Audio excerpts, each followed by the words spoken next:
So I just epoxied a mug actually. You can see the handle coming into the picture while it's spinning.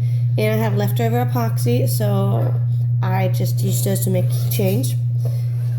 If you're ever wondering how, it's, really simple. It is a silicone mold, so I've done nothing to it. Probably should have cleaned it since it still had a little bit of glitter in it, but, I'm putting glitter epoxy in there, so basically just, pour it in there.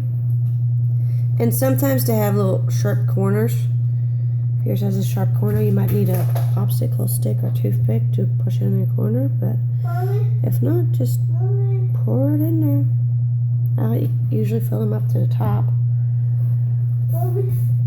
If I can. Now let me get another mold. These are just round. And that's pretty much it.